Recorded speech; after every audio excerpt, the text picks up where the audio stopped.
Welcome to Real English Voices. Hello, everyone, and welcome back. We are so happy to have you here with us today for another conversation. Today is going to be a special one, Ria.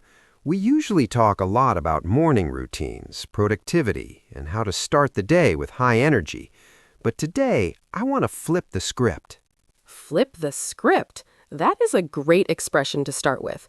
You mean doing the exact opposite, right? Exactly.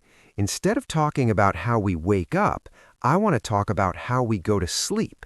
Today's topic is the evening routine that completely changed my life. I love this topic. Honestly, Tom, I think evening routines are even more important than morning routines. Everyone is obsessed with the 5 a.m. club, but nobody talks about the 10 p.m. struggle. That is so true. The 10 p.m. struggle is real. You know, for years, my evening routine was absolutely terrible. I would finish work, feel exhausted, and then I would just collapse on the sofa. Let me guess, you had your phone in your hand. Oh, absolutely. I would scroll through social media, watch random videos, maybe watch a TV show that I didn't even like that much, and before I knew it, it was midnight. My eyes were burning, my brain was foggy, and I went to bed feeling stressed. I think so many of our listeners can relate to that. I definitely can. It's called revenge bedtime procrastination. Yes, that is the term. It's when you feel like you didn't have any free time during the day, so you stay up late just to feel like you have some control over your life, but it actually ruins the next day. It really does. If you have a bad evening, you wake up tired, you hit the snooze button, and you're already behind before the day even starts. So tell us, Tom, how did you change it? What was the shift? Well, the shift happened when I realized that my morning actually begins the night before. If I wanted a calm morning, I had to create a calm evening.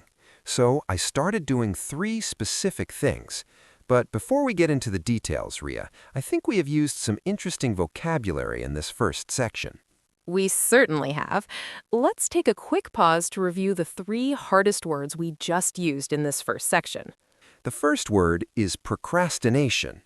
Procrastination is a big one. It means delaying or postponing something that you need to do, usually because you don't want to do it.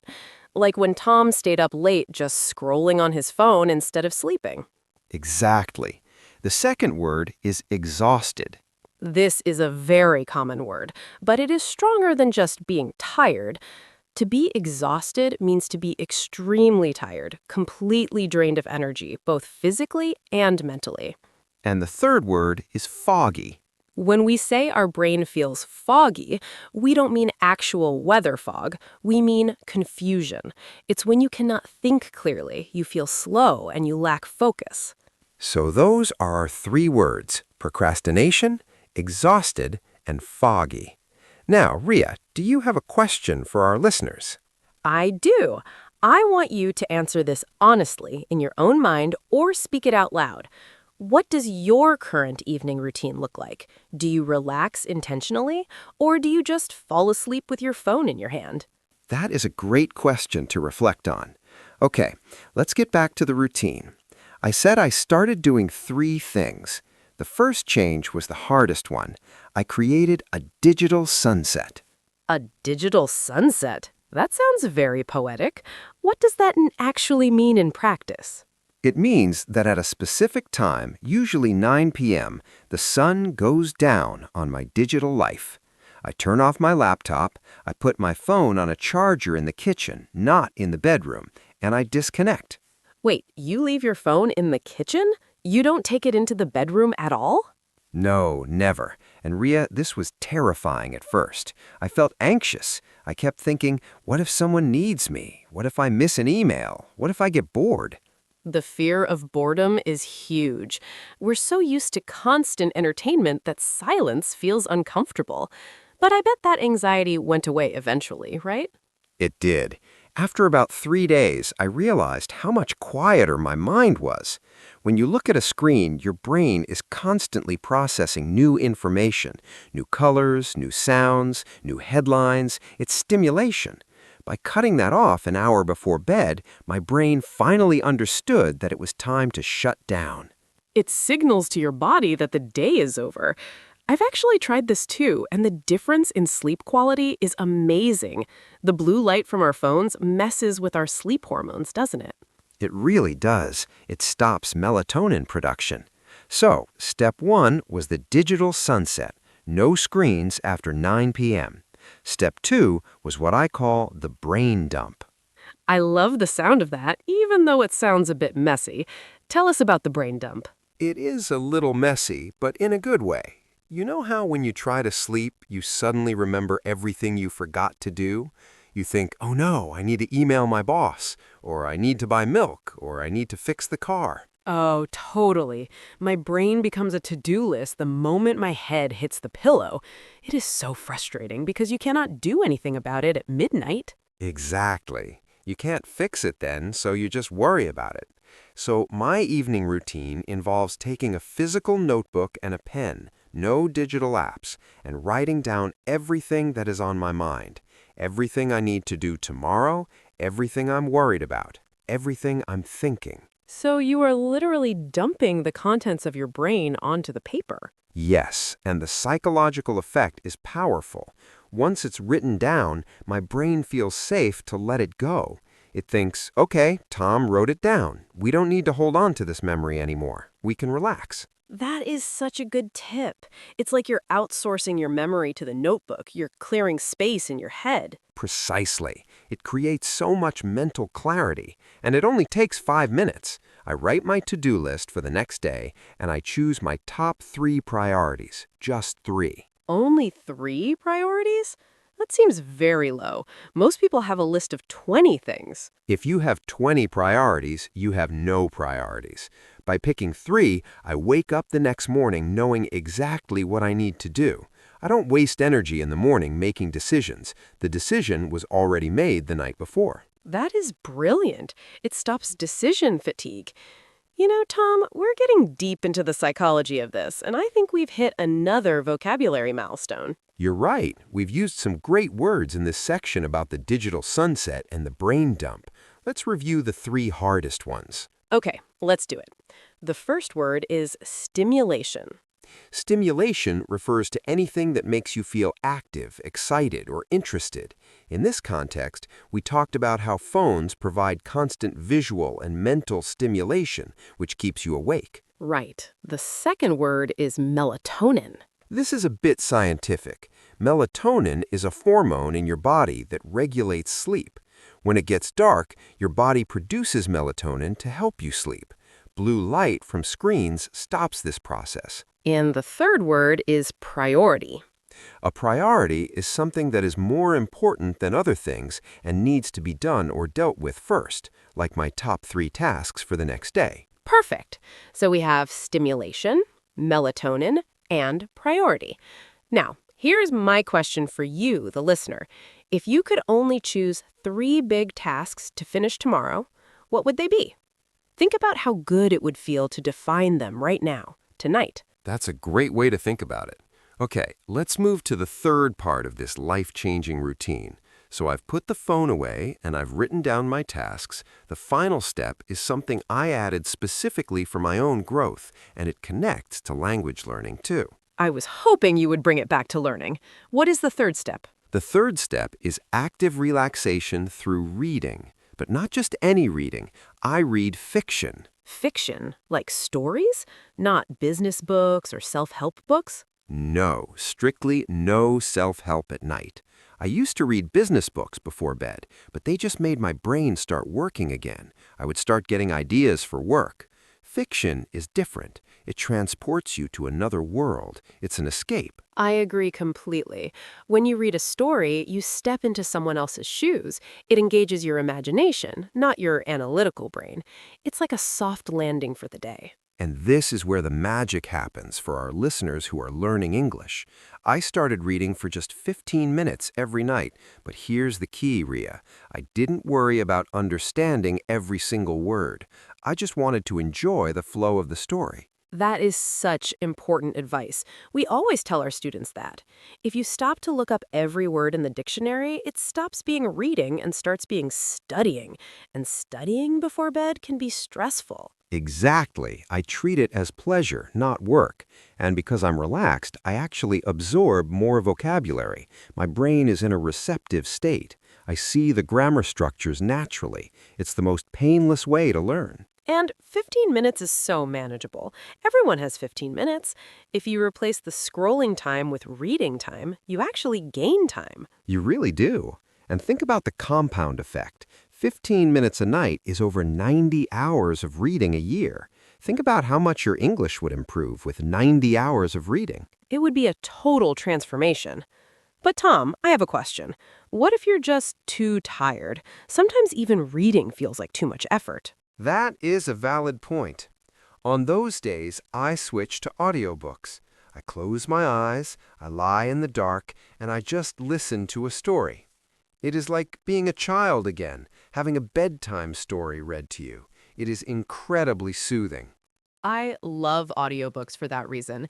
It also helps so much with listening skills and pronunciation. You hear the rhythm of the language. So, that is the routine. Digital sunset, the brain dump, and 15 minutes of fiction. It sounds simple, but the impact on my life has been massive. I sleep better, I wake up focused, and I'm happier. It sounds like you have moved from a reactive evening, where you just react to your phone and your tiredness, to a proactive evening, where you choose how to end your day. Reactive versus proactive. That's the perfect way to describe it. It gives you your power back. You're not a victim of your exhaustion anymore. You are the manager of your rest. I feel inspired to fix my own evening routine now. I've been slipping a little lately with the phone usage. It happens to all of us. The technology is designed to be addictive. You have to fight for your peace. You have to fight for your rest. We're coming up on another vocabulary summary here, Tom.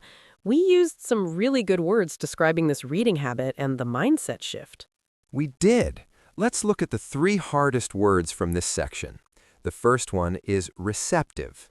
To be receptive means to be willing to listen to or accept new ideas or suggestions. When Tom said his brain was in a receptive state, he meant it was open and ready to absorb the English language easily. Right. The second word is transformation. A transformation is a thorough or dramatic change in form or appearance. We talked about how reading for just 15 minutes a day can lead to a transformation in your English skills. And the third word is reactive. This is a great word. Being reactive means acting in response to a situation rather than creating or controlling it. If you are reactive, you let the world push you around. If you are proactive, you take charge. So we have receptive, transformation, and reactive. And Ria, what is the question for this section? My question is about your learning habits. Could you commit to just 15 minutes of English before bed tonight? Not studying, but just enjoying a story or a podcast like this one. That is a challenge I hope everyone accepts. You know, Ria, there's one more thing I want to mention before we wrap up. It's about the feeling of the next morning. Go on. How does this routine change the morning? When you wake up after a night where you didn't scroll and where you planned your day, you wake up with a sense of victory. You feel like you are already winning. It builds confidence. Confidence is everything in language learning and in life. If you start the day feeling in control, you're more likely to speak up in a meeting or practice your English with a stranger. It's all connected. It is all connected. Your evening affects your sleep. Your sleep affects your mood, and your mood affects your confidence. So, if you want to speak better English, maybe the secret isn't just more grammar books. Maybe the secret is going to bed with intention. That is a beautiful message. It takes the pressure off. It's not about working harder. It's about resting smarter. Resting smarter. I like that. So, to everyone listening, we don't want you to overhaul your whole life in one day. That never works. Just pick one thing. Maybe tonight you just try the digital sunset.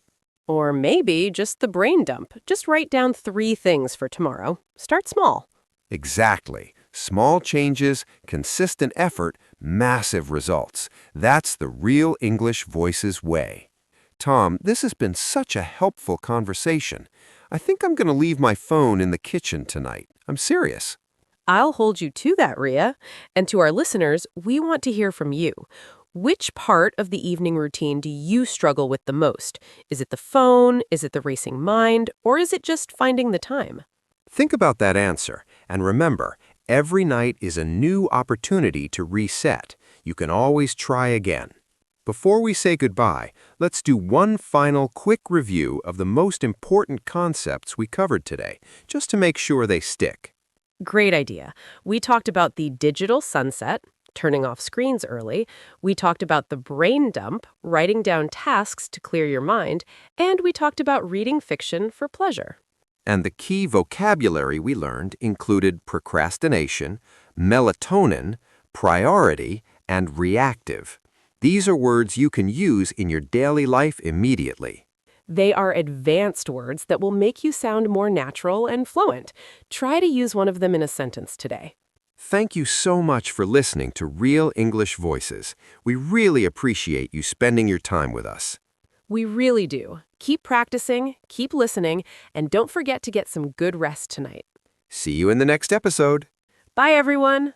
I know, it hurts the ego. But what is better, to sound simple and fluent, or to try to sound poetic and freeze for 10 seconds and say nothing? Put that way, simple and fluent is definitely better. And the irony is, simple English is often more powerful. You don't need big words to connect with people. You need flow. You need emotion. The flow carries the emotion. If you break the flow to hunt for a fancy word, you kill the emotion. That is deep. The flow carries the emotion. I notice that when I watch movies.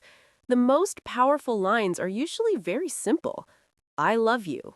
I am leaving. Help me. They aren't complicated. Exactly. So embrace simplicity. It is the key to speed. If you find yourself stuck, ask yourself, how can I say this like a 5-year-old? It sounds funny, but it works. It instantly clears the mental block. I'm going to try that. The 5-year-old test. Another technique for flow is something called shadowing. Have you ever done shadowing, Ria? Yes, that is where you listen to audio and try to repeat it exactly at the same time, right? Yes, you act like a shadow. You follow the speaker's voice instantly. You don't wait for the sentence to finish. You speak along with them. That is exhausting. My mouth gets so tired. It is a workout. It is a gym session for your tongue. But it does something amazing. It forces you to stop thinking. You can't translate when you're shadowing because there isn't time. You just have to mimic the rhythm, the intonation, and the speed. It really helps with muscle memory. After I do a shadowing session, I feel like my mouth knows how to move in English better. It feels looser. It trains your brain to accept the speed of English. It proves to your brain that you can speak that fast. It breaks the psychological barrier. If you can shadow a podcast for 5 minutes, you can speak for 5 minutes. I recommend everyone listening to try shadowing with this episode. Go back to the beginning, play it at 0.75 speed if you need to, and just try to speak along with Tom and me. That's a great challenge. Don't worry if you miss words. Just keep the hum going. Keep the rhythm. Tom, I have a question about vocabulary. Sometimes I pause because I know the word, but I just can't remember it. It's on the tip of my tongue. It's so frustrating. Is there a way to prevent that? The tip of the tongue phenomenon. It happens to everyone, even native speakers. The best way to handle this is not to fight it. If you fight it, your brain locks up. Instead, use a description. A description? Yes, if you forget the word for umbrella, don't stand there snapping your fingers saying Describe it. Say, the thing you use for rain. Circumlocution. That is the technical term, right? Talking around the word. Yes, it's a vital skill. It keeps the conversation moving.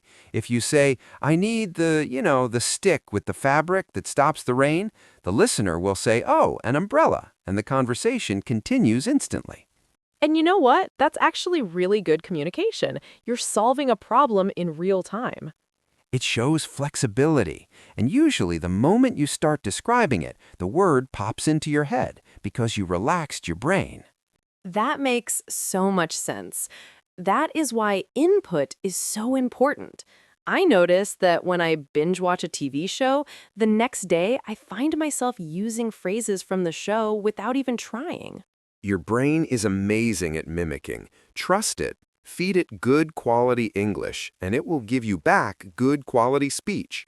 But you have to be patient. Patience is the hardest part. We all want to be fluent yesterday.